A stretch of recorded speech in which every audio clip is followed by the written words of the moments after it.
Animal Crossing is a series of charming life simulator games in which the player character is plonked into a world inhabited by adorable anthropomorphised animals. These Nintendo games have become classics with their unique aesthetic and blissfully peaceful gameplay, and yet there are some serious economic ideas present in the game that are rarely discussed. I must preface this video by saying that when I refer to Animal Crossing, I am talking about the main video games franchise only, as the mobile game has slightly different principles underpinning its gameplay. Like many life sims, there is no aim, or so it appears. It's a blank canvas to do whatever you want, except unlike most life simulators, you aren't forced to simulate the survival aspect of life. Nothing can kill you, there are no threats at all, you can't be shot or stabbed, you can't starve to death or drown or even die of sleep deprivation, but what you can do is make money. With all these aspects removed, it seems strange that money would exist. What purpose does money serve in a game world in which you are essentially immortal? Such a question ignores a basic economic fact, that humans have unlimited wants. This is the definition of economics, the study of the allocation of limited resources amongst infinite wants. This is often referred to as Homo economicus, or economic man, a view that humans are driven by their innate self-interested desires and will to survive. In absence of this, our economic desires would be neutralised, we would not possess a will to survive, and so logically, our desires would be limited. The origins of this concept can be traced back to ancient Greece, where the oikos, or household, was managed by the women. This household management, or oikonomia, was the original economics, how women managed the income and spent it most effectively. However, the discipline has moved on at least a little bit in the last few thousand years. Today, the standard economics textbook will open with the definition that economics is the study of the allocation of scarce resources amongst unlimited human wants. This scarcity is especially important. For example, there is a limited quantity of oil in the earth, so it has a value, and even goods or services which can be produced in infinite quantities cannot be produced in infinite quantities at any given moment in time. Whilst resources are scarce, however, the argument runs that humans have seemingly unlimited wants, a constant desire for new and ever-changing commodities and resources. This idea is best illustrated by a supply and demand graph, the most basic demonstration of fundamental economic principles. You can see that often the diagram is drawn so that the supply and demand lines don't even touch the axes, basically assuming there is unlikely to be a time when something is truly free, where price equals zero. And this bears true in both reality and in Animal Crossing. Yes, sometimes people offer things for free, but usually with the hope that you will buy something later, or perhaps it just involves the effort of walking to pick up the goods, or storing the goods. The general assumption is that if the price of anything good was zero, demand would tend towards infinity. If there is literally no cost to having something, then people will want it. So yes, resources are scarce and human wants are unlimited, but what is truly driving the economics of Animal Crossing? Well, like pretty much everything else, money is what drives Animal Crossing's universe, and it can be acquired in a variety of ways. From fishing or breeding flowers to speculating on the onion market. You can even hit rocks or shake trees and money will come out. Yep, that's right, money literally grows on trees in this game. As we've said though, in the world of Animal Crossing there is no use for money to further our ability to survive, so why do we bother to do these tasks in the first place? If there is no fear of death, why should we bother doing anything at all?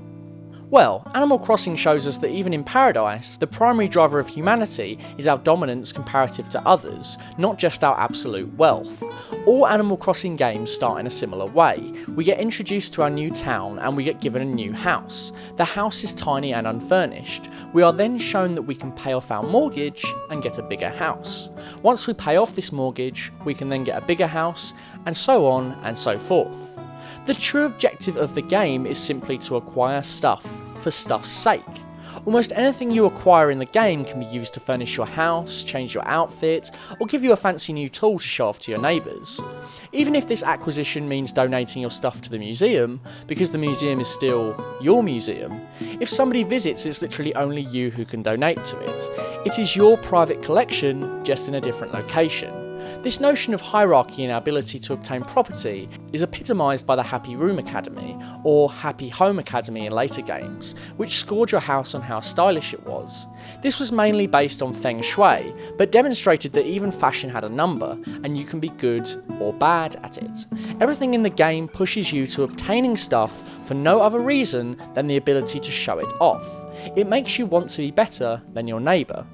But who are we trying to impress? Whilst the idea of NPCs wandering into our house and telling us how great it is charming, it's not only your village residents you're trying to impress.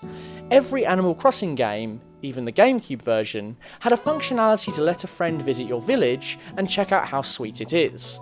What Animal Crossing has truly tapped into are two key features of human behaviour. One, our unlimited wants, as is the founding principle of economics, and two, our drive to not just have things in absolute terms, but to have them in relative terms as well. Put another way, to be competitive. Solnick and Hemingway's 1998 article, Is More Always Better?, showed that most people valued relative wealth, income, and even intellect and attractiveness more than absolute values.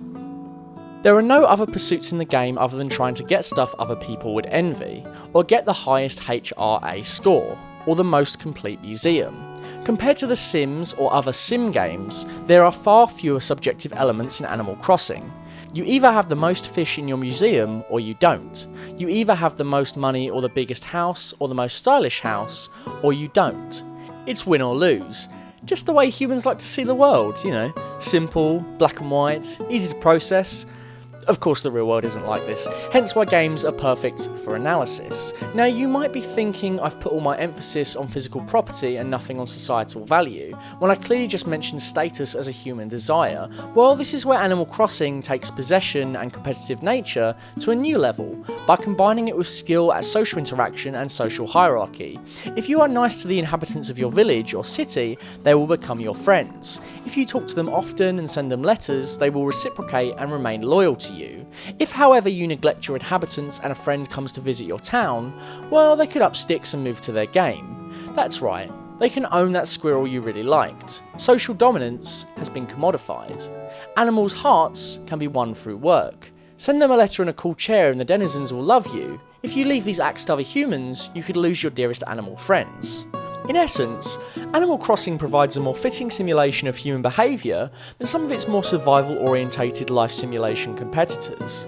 In jettisoning the need to survive in favour of a purely commodity-focused system, the franchise emphasises an important aspect of human behaviour: competitiveness.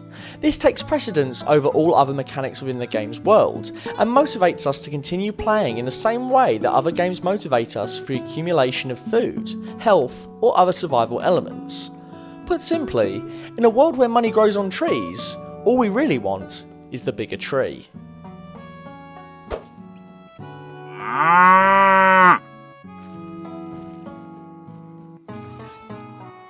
This week's video essay was written by guest contributor Michael Griffith-Dixon. If you'd like to see more from Full Fat videos, don't forget to like, share and subscribe. And of course, keep drinking some full fat milk.